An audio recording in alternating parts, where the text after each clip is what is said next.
Hello friends, आज हम NCERT maths class 8 का चैप्टर नंबर 9 पढ़ने वाले हैं, जिसका नाम है अलजेब्राइक एक्सप्रेशंस एंड आइडेंटिटी। तो अलजेब्राइक एक्सप्रेशंस एंड आइडेंटिटी में हम दो बातें पढ़ने वाले हैं। एक तो algebraic expressions and identities. Algebraic expression को हम सिंपली एक्सप्रेशंस भी बोलते हैं। मैथ में अलजेब्राइक एक्सप्रेशन को हम सिंपली एक्सप्रेशंस भी बोलते हैं, लेकिन आइडेंटिटी आपके लिए अब नए हैं। आइडेंटिटी न्यू हो गए, मतलब जो भी अलजेब्राइक आइडेंटिटी है वो न्यू हो गए। इसके पहले आपने बहुत सारे मैथ के आइडेंटिटी पढ़े हैं। तो स्टार्ट करते हैं अलजेब्राइक एक्सप्रेशंस एंड आइडेंटिटी। तो सबसे पहले हम पढ़ेंगे एक्सप्रेशंस।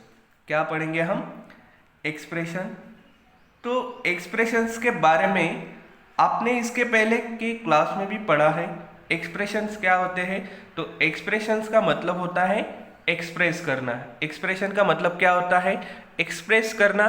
और मैथ में किसको एक्सप्रेस करेंगे? वो मैथ में एक्सप्रेशन एक्सप्रेस करते हैं वेरिएबल्स एंड कांस्टेंट्स को। एक्सप्रेशन क्या करते हैं? वेरिएबल एंड कांस्टेंट को एक्सप्रेस करते हैं। अब एक्सप्रेस कैसे करते हैं, ये भी एक क्वेश्चन होता है। तो चलो एक एग्जांपल देखते हैं और उस एग्जांपल के थ्रू हम एक्सप्रेशन क्या है ये देखते हैं। तो मैं यहाँ पे एक एग्जांपल लिखता हूँ। एग्जांपल है x प्लस 3। एग्जाम्पल क्या है? x plus 3। अब यहाँ पे x प्लस 3 में x है एंड 3 है। तो आपको पता है मैथ में x मतलब क्या होता है? वेरिएबल होता है जब भी हम अलजेब्रा पढ़ते हैं। एंड 3 ये तो एक नंबर है। तो यहाँ पे एक एक्सप्रेशन एक नंबर है, मतलब यहाँ पे ये x क्या है? वेरिएबल है एंड 3 कांस्टेंट है। तो ये वेरिएबल एंड कांस्टेंट को क्या किया है उन्होंने? प्लस किया है। वेरिएबल एंड कांस्टेंट को क्या किया है? प्लस किया है। मतलब ये हमें क्या एक्सप्रेस कर रहा है? वहां पे एक तो वेरिएबल है x, उसमें 3 ऐड हो रहा है। उसमें क्या ऐड हो रहा है? 3 ऐड हो रहा है। इसको एक्सप्रेस कर रहे हो। दूसरा एक एग्जांपल लिखते हैं हम, 2y माइनस 5। क्या है second example? 2y minus 5। 2y minus 5 में y वेरिएबल है, उसको डबल किया, उसको ट्वाइस किया एंड उनमें से 5 सब्ट्रैक्ट कर लिया। तो यहाँ पे 2y माइनस 5 एक variable y and 2y and 5 के रिलेशन को दिखा रहा है। ओके, और एक एग्जांपल लेते हैं 3x स्क्वायर। 3x स्क्वायर में क्या है? x कोई तो वेरिएबल है, उसका स्क्वायर किया है और उसको 3 से मल्टीप्लाई किया है। एंड सपोज और एक एग्जांपल ले रहे हैं हम 4xy प्लस 7। 4xy प्लस 7, यहाँ पे आप देख सकते हो 4xy प्लस 7। तो x एंड y वेरिएबल है, उनका क्या किया है? प्रोडक्ट किया है। उस प्रोडक्ट को 4 से मल्टीप्लाई किया है, मतलब उसका भी प्रोडक्ट लिया है एंड उसमें प्लस 7 किया है, मतलब 7 को उसमें ऐड किया है। तो ये जो एक्सप्रेशन है हमें एक्सप्रेस कर रहा है x एंड y का प्रोडक्ट है, उनमें 4 से मल्टीप्लाई किया, तीनों का प्रोडक्ट हो गया एंड उनमें ऐड किया है 7 को। तो ये हो गया एक्सप्रेशन। ये क्या हो गया? एक्सप्रेशन हो गया। अब आप यहाँ पे देख सकते हो, अगर ये x प्लस 3 में मैं x की वैल्यू कोई भी पुट करूं तो मुझे x प्लस 3 मिल जाएगा। मतलब सपोज मैं x की वैल्यू अगर मैं 5 पुट करता हूँ, x is equal to 5 put करूंगा तो मुझे x प्लस 3 क्या मिलेगा? x की वैल्यू पुट कर दो 5, 5 प्लस 3 8 मिल गया। अब x की वैल्यू जैसे जैसे मैं वैरी करूंगा तो मुझे वहां पे x प्लस 3 की वैल्यू अलग अलग मिलेंगे। तो ये होता है एक्सप्रेशन। वहां पे जैसे जैसे x y के वैल्यूज आप चेंज करोगे तो आपको मिलने वाली वैल्यूज, उसकी जो भी वैल्यू रहेगी for that particular variable, so we get that value and in this way this expresses some expression. Okay, तो ये होता है एक्सप्रेशन। ये आपको वर्ड प्रॉब्लम सॉल्व करने में बहुत हेल्प करता है। जब भी आप वर्ड प्रॉब्लम सॉल्व करते हो तो आपको वर्ड प्रॉब्लम को मैथमेटिकल एक्सप्रेशन में दिखाना होता है, और मैथमेटिकल एक्सप्रेशन में दिखाने के लिए आपको ये बहुत हेल्पफुल होता है। अब हम नेक्स्ट टॉपिक देखेंगे। एक्सप्रेशन के बाद नेक्स्ट टॉपिक है आपका terms, factors, terms, factor and coefficient. Terms, factor and क्या है, कोएफिशिएंट। ये आपके लिए नया हो सकता है शायद। ओके, इसके पहले हमने इससे रिलेटेड मतलब इसके जो बेसिक टर्म्स हैं वो हमने ऑलरेडी देखे हैं। अब यहाँ पे हम टर्म्स, फैक्टर एंड कोएफिशिएंट देखने वाले हैं। ये जो टर्म्स, फैक्टर एंड कोएफिशिएंट है, ये तीनों की तीनों एक ही एक्सप्रेशन में होते हैं। ये तीनों के तीनों क्या होते हैं, एक ही एक्सप्रेशन में होते हैं। तो इसके लिए हमें टर्म्स, फैक्टर एंड कोएफिशिएंट पढ़ने के लिए कोई तो एक एक्सप्रेशन लेना पड़ेगा। तो यहाँ पे मैं सिंपली एक छोटा सा एक्सप्रेशन लेता हूँ, जिसकी वजह से आपको ये पूरा का पूरा जो कंसेप्ट है ये क्लियर हो जाए। तो मैं यहाँ पे एक एक्सप्रेशन लेता हूँ 4x + 5। क्या ले रहा हूँ मैं, 4x + 5 ले रहा हूँ।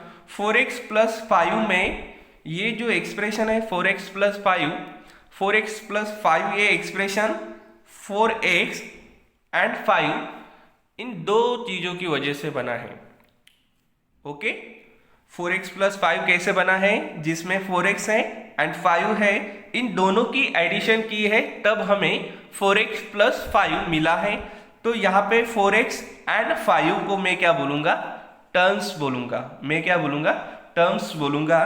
तो यहाँ पे 4x and 5 are two terms, are two terms. तो देखो यहाँ पे 4x एंड 5 क्या है, हमारे टर्म्स, जो आपका फर्स्ट पॉइंट है। तो कितने भी टर्म्स हो सकते हैं, ये डिपेंड करता है आपने कौन सा एक्सप्रेशन लिया है। तो उसमें ये जो साइन होते हैं प्लस माइनस के साइन, इसके बीच में जितने भी फैक्टर मतलब जितने भी क्या होंगे, मैथमेटिकल फॉर्म्स होंगे, उन सबको हम क्या बोलेंगे, टर्म्स बोलेंगे। तो terms are added to form expression. तो terms are added to form expression. तो टर्म्स को हम क्या बोल सकते हैं, terms are added to form expression. तो एक्सप्रेशन बनाने के लिए, जब भी हमें एक्सप्रेशन बनाना होगा, तो एक्सप्रेशन बनाने के लिए जो भी हम ऐड करते हैं उसे हम बोलते हैं टर्म्स। तो terms are added to form expression. और एक एग्जांपल लेता हूं, यहाँ पे अगर मैंने ले लिया है 2x + 3y - 3xy। तो यहाँ पे देखो 2x 3y एंड 3xz को ऐड एंड सब्ट्रैक्ट किया है, तभी हमें ये एक्सप्रेशन मिला है। तो इसमें 2x 3y एंड 3xy ये क्या है, टर्म्स है। ये क्या है, टर्म्स है। अब नेक्स्ट देखेंगे हम इसमें फैक्टर्स। नेक्स्ट क्या है आपका पॉइंट, फैक्टर्स। तो फैक्टर्स क्या होते हैं, ओके, यही क्वेश्चन को लेते हम। तो यहाँ पे देख सकते हो आप 4x एंड 5 क्या थे, 4x एंड 5 टर्म्स थे। क्या थे, 4x एंड 5 टर्म्स थे। अब यहाँ पे 4x को अगर आप देखोगे, तो 4x किससे बना हुआ है, 4x किससे बना हुआ है, 4 एंड x की वजह से। 4x किससे बना हुआ है, 4 एंड x की वजह से। तो 4 एंड x का जब हम प्रोडक्ट लेंगे, 4 एंड x का जब हम प्रोडक्ट लेंगे, जब हम उसको मल्टीप्लाई करेंगे, तो हमें क्या मिलेगा, 4x मिलेगा। हमें क्या मिलेगा, 4x मिलेगा।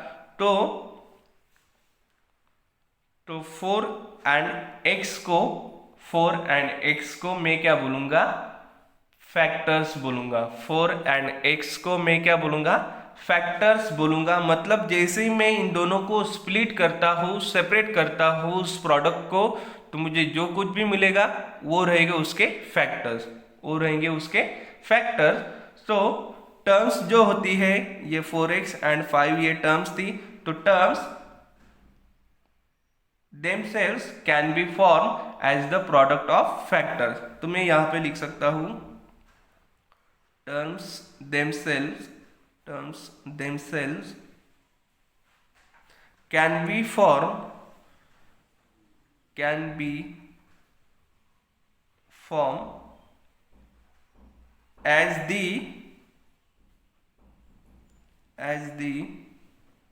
product of factors, as the product of factor. मतलब यहाँ पे 4 एंड एक्स का प्रोडक्ट किया है, तो उससे मुझे क्या मिला, ये 4 एंड एक्स क्या है, फैक्टर्स है, उनमें 5 ऐड कर दिया तो मुझे क्या मिल गया, टर्म्स मिल गई। यहाँ पे आप 5 देख सकते हो, तो 5 क्या है, सिंगल फैक्टर है, 5 क्या है, सिंगल फैक्टर है, जस्ट वन फैक्टर। तो वो टर्म्स किससे बनी है, सिर्फ एक ही फैक्टर से बनी है। तो ये है आपके फैक्टर्स। और एक एग्जांपल लेते हैं, सपोज मैंने यहाँ पे एक एग्जांपल ले लिया, क्या लेते हैं हम, यहाँ पे मैं ऐसे मान लेता हूँ 7xyz plus 3y, 7xyz plus 3y। तो 7xyz प्लस 3y, इसमें 7xyz एंड 3y ये दोनों के दोनों टर्म्स हैं, ये दोनों क्या है, टर्म्स हैं। एंड 7xyz ये किसकी वजह से बना हुआ है, 7x y एंड z। तो यहाँ पे 7x y z ये क्या है, ये है आपके फैक्टर्स, ये क्या है 7x y एंड z, ये आपके फैक्टर्स है। तो ये है आपका कंसेप्ट ऑफ फैक्टर्स, ये क्या है, concept of factor. And next आपका है, नेक्स्ट क्या है आपका कोएफिशिएंट, नेक्स्ट आपका क्या है, कोएफिशिएंट है। तो मैं यहाँ पे लिखूंगा कोएफिशिएंट।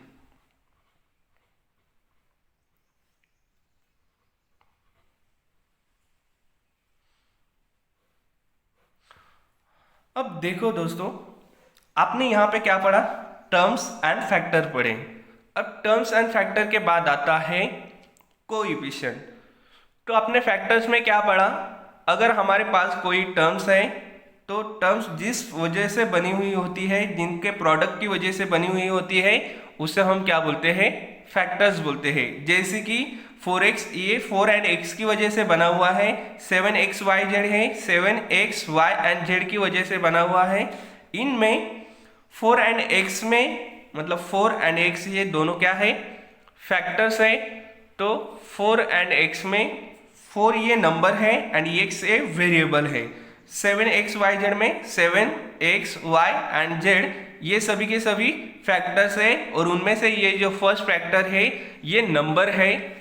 एंड 3y में 3 एंड y ये फैक्टर है, उनमें से y वेरिएबल है एंड 3 नंबर्स है।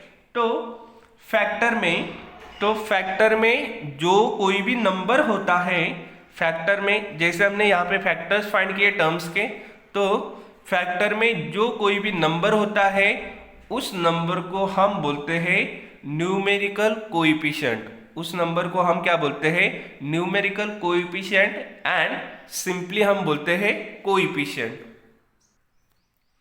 तो फैक्टर्स में जो नंबर है, जो भी फैक्टर का नंबर है, फैक्टर में जो न्यूमेरिकल फैक्टर है, उसे ही हम बोलेंगे कोएफिशिएंट। न्यूमेरिकल कोएफिशिएंट होता है और उसे हम सिंपली क्या बोलते हैं, कोएफिशिएंट बोलते हैं। तो अगर मैं यहाँ पे लिख रहा हूँ 7xy, और एक चेंज करके एग्जाम्पल ले लेते हैं, उतना वैरायटी ऑफ एग्जाम्पल आपको मिल जाएगा। तो यहाँ पे मैं अगर लिख रहा हूँ 7xy माइनस 5x, तो 7xy एंड 5x ये दोनों क्या है, फैक्टर है। अब यहाँ पे एडेड बोला है, तो ये कैसे लिख सकते हैं हम, this is equal to 7xy plus, और ये जो नेगेटिव साइन है इसको मैं ऐसे भी लिख सकता हूँ, तो 7xy इसको ऐड किया है किसके साथ, नेगेटिव 5x के साथ। तो यहाँ पे 7xy एंड नेगेटिव 5x ये दोनों टर्म्स हैं, उसमें 7, x, y ये फर्स्ट टर्म के फैक्टर हैं एंड नेगेटिव 5 एंड x ये सेकेंड टर्म के फैक्टर हैं। और जो फैक्टर्स होते हैं उनको ही हम क्या बोलते हैं, कोएफिशिएंट बोलते, जो फैक्टर्स है उनमें से नंबर। तो ये फर्स्ट टर्म में 7, x, y ये फैक्टर्स हैं और उनमें से ये जो 7 है ये नंबर है, तो ये क्या आ गया आपका कोएफिशिएंट। तो coefficient of first term, coefficient of first term is 7, coefficient of first term is 7 and next क्या है, नेगेटिव 5x ये टर्म है, उसके नेगेटिव 5 एंड x ये फैक्टर आ गए एंड उसका कोएफिशिएंट क्या आएगा, coefficient of second term, coefficient of second term is negative 5, क्योंकि वो नंबर है यहाँ पे तो वो होता है उसका कोएफिशिएंट। ओके, और एक एग्जांपल देख लेते हैं, 7xy प्लस 7। नेक्स्ट एग्जांपल है 7xy प्लस 7। तो यहाँ पे 7xy प्लस 7 ये दो टर्म्स है जिसमें फर्स्ट टर्म का फैक्टर कोएफिशिएंट क्या है 7 एंड सेकेंड टर्म का भी कोएफिशिएंट क्या है 7 है। तो ये है concept of terms, factor and coefficient. अब नेक्स्ट टॉपिक है हमारा, next topic 9.3 monomials, binomials and polynomials. ये बहुत सिंपल टॉपिक है। मोनोमियल क्या होगा, मोनोमियल, तो मोनोमियल मतलब ऐसी टर्म, मतलब ऐसा एक्सप्रेशन जिसमें सिर्फ एक ही टर्म हो। क्या expression, expression that contain only one term, is called monomial, मतलब एक्सप्रेशन में अगर एक ही टर्म होगी तो उसको हम क्या बोलेंगे, मोनोमियल। ओके, देन अगर कोई एक्सप्रेशन है that contains two terms is called binomial, अगर कोई टर्म्स है that contains 3 terms is called क्या बोलेंगे हम, ट्राइनोमियल, ट्राइनोमियल। ओके, तो मोनो का मतलब क्या होता है, सिर्फ एक होता है, मोनो का मतलब एक होता है। तो that expression that contain only one term is called monomial. Binomial में बाय का मतलब होता है टू, बाय का मतलब क्या होता है, टू होता है। So the expression that contains 2 terms is called binomial. Try का मतलब होता है 3, मतलब दैट कोई भी expression that contains 3 terms is called trinomial. And what is polynomials, तो पॉलिनोमियल क्या हो सकता है, इन जनरल हम बताएंगे। In general an expression that contains 1 or more terms with non-zero coefficient, मतलब मैं यहाँ पे लिख देता हूँ इन जनरल। ऐसे देखो यहाँ पे मोनोमियल आ गया, बाइनोमियल आ गया, ट्राइनोमियल आ गया, वैसे वैसे आगे आगे जैसे 4 टर्म है, 5 टर्म्स है, तो वैसे आगे एक एक आते रहेगा। तो इन जनरल हम पॉलिनोमियल नाम देते हैं। और वो पॉलिनोमियल क्या होगा, तो in general an expression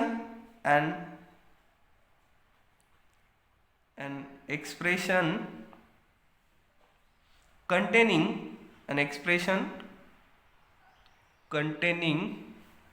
what, one or more term or more terms, one or more terms with non zero coefficient, ये इंपॉर्टेंट है, विथ नॉन जीरो कोएफिशिएंट,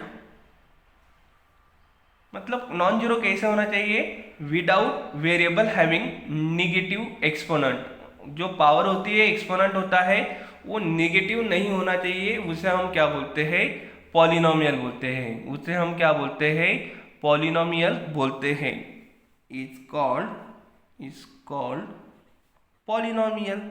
तो उसे हम क्या बोलते हैं, पॉलिनोमियल बोलते हैं। एक बार डेफिनेशन अच्छे से पढ़ लो, ये आपको बार बार सुनने को मिलने वाला है। पॉलिनोमियल किसे हम बोलते हैं, तो एन एक्सप्रेशन कंटेनिंग वन और मोर terms with non zero coefficient, मतलब जिसका कोएफिशिएंट जीरो नहीं आना चाहिए, उसका कोएफिशिएंट जीरो नहीं आना चाहिए, उसे हम क्या बोलेंगे, पॉलिनोमियल।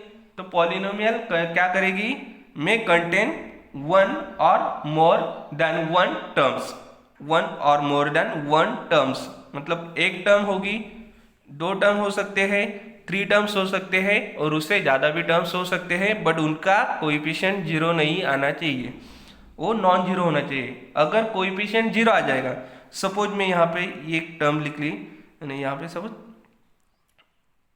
3xy ये टर्म्स है, तो यहाँ पे क्या है, 3 आपका कोएफिशिएंट है, यहाँ पे क्या है, 3 आपका कोएफिशिएंट है, और सपोज अगर 3 के जगह पे जीरो रहता, तो अगर 3 के जगह पे जीरो रहता तो ये क्या हो जाएगा, 0xy, एंड 0xy को मल्टीप्लाई करने पे ये भी हमें जीरो मिल जाएगा।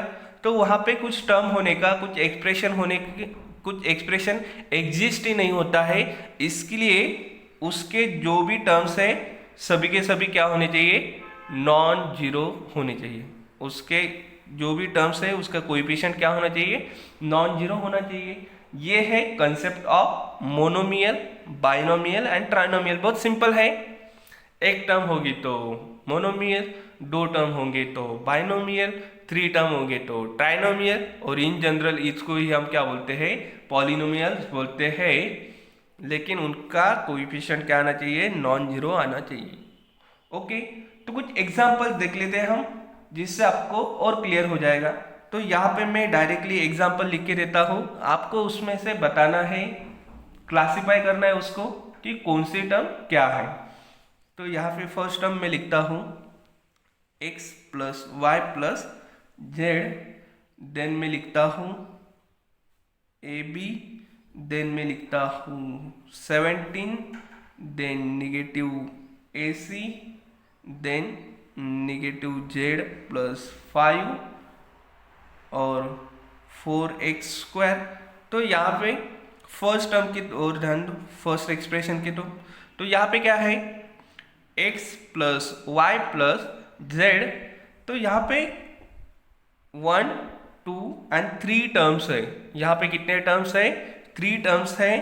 तो ये हो गई ट्राइनोमियल, ये क्या हो गई, ट्राइनोमियल हो गई। यहाँ पे देखो a इंटू बी, ये क्या है, a इंटू बी है, a इंटू बी के आगे कुछ है क्या, नहीं, मतलब ये सिर्फ सिंगल टर्म है, ये सिर्फ एक ही टर्म है, तो इसके लिए मैं इसको बोलूँगा मोनोमियल। देन ये है 17, ये क्या है, 17 है, तो 17 भी सिर्फ एक ही नंबर है, तो ये क्या हो गया, आपका मोनोमियल हो गया। यहाँ पे ये नेगेटिव AC है, नेगेटिव AC, उसके आगे कुछ भी नहीं है, मतलब ये भी क्या हो गई, सिंगल टर्म हो गई, तो इसको मैं बोलूँगा मोनोमियल। उसके बाद है नेगेटिव z प्लस 5, तो यहाँ पे नेगेटिव z एंड 5 ये दो टर्म्स है, तो इसको हम क्या बोलेंगे, यस, बाइनोमियल बोलेंगे। एंड यहाँ पे है 4x², तो x² मतलब 4x² है, ये x² है, उससे कोई लेना देना नहीं है, ये सिर्फ क्या है, एक वेरिएबल है, तो ये 4x² आ गया, ये भी एक सिंगल टर्म है, तो इसे हम क्या बोलेंगे, मोनोमियल बोलेंगे। तो ये ट्राइनोमियल है, ये monomial, monomial, monomial, binomial, trinomial, और ये सभी के सभी क्या है, पॉलिनोमियल्स हैं। ओके, और इसकी एक आगे एक डेफिनेशन देखने वाले हैं हम पॉलिनोमियल की, जो स्टैंडर्ड डेफिनेशन होगी जब भी हम हायर क्लासेस में मतलब 9th क्लास में पढ़ेंगे तब देखने वाले हैं। फिलहाल अभी के लिए इतना ही ध्यान में रखना है। अब इसके बाद एक सिंपल और छोटा सा टॉपिक है जो आपको बहुत बार काम में आने वाला है यहाँ पे, तो वो है 9.4 like and unlike terms. Like and unlike terms. तो फ्रेंड, आपने टर्म्स के बारे में ऑलरेडी पढ़ा है। लाइक एंड अनलाइक क्या होते हैं ये भी आपको पता है, लेकिन टर्म्स में क्या होते हैं ये आपको पता नहीं है। तो इसके लिए हम लाइक्स एंड अनलाइक्स टर्म्स क्या है ये देखते हैं। तो लाइक का मतलब होता है सिमिलर। लाइक का मतलब क्या होता है? सिमिलर होता है। अनलाइक का मतलब क्या होता है? जो सिमिलर नहीं है वो। तो टर्म्स में हमारे लिए सिमिलर एंड नॉट सिमिलर क्या होगा, मतलब लाइक एंड अनलाइक क्या होगा, ये मैं आपको एक एग्जांपल से ही बताऊंगा। कुछ एक्सप्रेशन यहाँ पे लिखता हूं, उससे आपको समझ में आ जाएगा। तो यहाँ पे एक एग्जांपल लिखते हैं। Look at the following expression. Look at the following expressions. यहाँ पे कुछ एक्सप्रेशन दिए हैं, उसको आप ऑब्जर्व करो, फिर आपको ये कंसेप्ट बहुत सिंपल से आसानी से समझ में आ जाएगा। तो यहाँ पे है 7x 14x negative 13x 5x² 7y 7xy negative 9y², then negative 9x² and negative 5yx। तो आपको यहाँ पे क्या क्या दिया है? आपको दिया है यहाँ पे 7x negative 14x negative 13x 5x², 7y 7xy negative 9y² negative 9x² negative 5yx। तो यहाँ पे कुछ ऑब्जर्व करो। ओके, ऑब्जर्व करने पे आपको कुछ ना कुछ तो समझ में आएगा। देखो 7x 14x नेगेटिव 13x, इन तीनों के जो वेरिएबल है वो क्या है? x है। ये तीनों के वेरिएबल क्या है? x है। और कोई टर्म है क्या जिसका वेरिएबल सिर्फ x है? नो। तो यहाँ पे 7x 14x and negative 13x को मैं यहाँ पे लिख दूंगा। ओके, ये फर्स्ट। यहाँ पे मैं सेकंड क्या लिखूंगा? ये तीनों तो हो गए। अब आगे देखो, ये क्या है? 5x², मतलब यहाँ पे इसका जो वेरिएबल है वो x² है। ओके, अब आगे देखता हूँ कोई टर्म है क्या वहाँ पे जिसका वेरिएबल x² है। ये 7y है, ये y², ये है यहाँ पे x²। तो मैं यहाँ पे इन दोनों जिनके वेरिएबल सिमिलर है उसको मैं यहाँ पे लिखूंगा 5x² एंड नेगेटिव 9x²। और आगे जाते हैं, यहाँ पे देखो 7y, ये 7xy, ये 9y², ये तो हो गए दोनों, एंड ये नेगेटिव yx। तो yx को मैं xy भी लिख सकता हूँ। तो यहाँ पे ये 7xy एंड नेगेटिव 5yx, इसको मैं यहाँ पे लिख दूंगा अलग से। तो ये थर्ड आ गया आपका 7xy comma negative 5yx। yx and xy दोनों एक ही होते हैं, इसके लिए मैं यहाँ पे ब्रैकेट में लिख देता हूँ नेगेटिव 5xy। ओके, अब इसके आगे देखो और क्या है, ये भी आ गया। अब ये 7y है, यहाँ पे लिख देता हूँ 4 में 7y, फिफ्थ में ये तो सिंगल टर्म है। ओके, और वही एक बची थी तो फोर्थ में लिख दिया। तो यहाँ पे आप अगर देखोगे फर्स्ट में, तो ये 7x 14x and negative 13x, ये तीनों के वेरिएबल एक ही है, तीनों का वेरिएबल सेम है। तो ये क्या है? लाइक टर्म है। ये क्या है? Like terms. ओके, यहाँ पे देखो 5x² नेगेटिव 9x², इसमें x² ये लाइक टर्म है, सिमिलर टर्म है, तो मैं इसे बोलूँगा लाइक टर्म्स। ये जो दोनों टर्म्स है 5x² एंड नेगेटिव 9x², ये दोनों क्या है, लाइक टर्म्स है। और यहाँ पे देखो नेक्स्ट 7xy नेगेटिव 5yx मतलब नेगेटिव 5xy, ये दोनों भी क्या है, लाइक टर्म्स है। ये दोनों क्या है, ये लाइक टर्म्स है, मतलब इनमें वेरिएबल सेम है। एंड ये 7y ये सिर्फ सिंगल है, और इसके लिए वहाँ पे कोई भी ऐसा वेरिएबल नहीं है जो y के टर्म में है, y के फॉर्म में है। तो ये क्या हो गई, अनलाइक, ये क्या हो गई, अनलाइक टर्म, ये क्या हो गई, अनलाइक टर्म। ओके, एक ही है तो ऑब्वियसली अनलाइक आएगी, सिंगल है। और अगर वहाँ पे कुछ और होता, सपोज ऐसे होता 7xz, तो 7y एंड 7xz ये भी क्या आते, अनलाइक आती। अब लाइक एंड अनलाइक टर्म्स ये सिंपल टॉपिक है, और इसको हम जब भी हम किसी अलजेब्रिक एक्सप्रेशन को ऐड या सब्ट्रैक्ट करेंगे तब इसको हम यूज करने वाले हैं। तो वेरिएबल सेम रहा तो लाइक टर्म, और वेरिएबल अलग अलग रहे तो अनलाइक टर्म्स, आप देख सकते हो यहाँ पे। और इसको आपको ये जो भी हम इस वीडियो में लेक्चर में पढ़ रहे हैं, ये सब आप नोटबुक में भी लिख सकते हो स्टेप बाय स्टेप।